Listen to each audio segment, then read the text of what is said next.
Just a couple of months ago, as the 8th busiest airport in the U.S., SeaTac was as good an example as any of the boom times for airlines. And it is as good an example of how the virus has sucked passengers out of planes and life out of the industry. But while Congress has earmarked tens of billions to help keep the airlines flying and Boeing and its suppliers functioning to build new aircraft, has that really happened yet? We're going to be meeting with the airlines over the weekend. We have a great plan for the airlines. We've got to keep the airlines going. You know, it's never been a great business, but it's a very vital business for the country. We're going to be meeting with Boeing. There are a lot of terms and preconditions that need to be agreed upon, and frankly, the government is a bit short-handed in terms of people who arrange these sorts of things.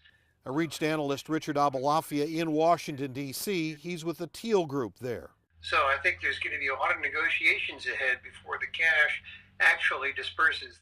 Headlines today from the Wall Street Journal on Boeing, talking about how the company is reaching out to private lenders for the billions it needs, and how Boeing may have to cut its workforce by 10%.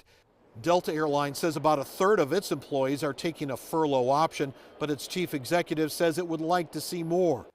But as airlines park planes, will they need to even buy new jets, especially as the price of fuel remains low?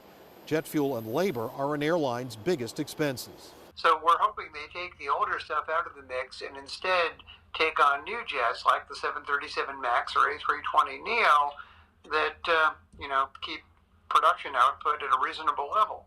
So the limited restart on Monday is going to focus on Boeing's military programs, primarily the KC-46 tanker made here in Everett and the P-8 plane for the Navy made down in Renton, as well as continued support for all those 737 MAXs parked in Moses Lake.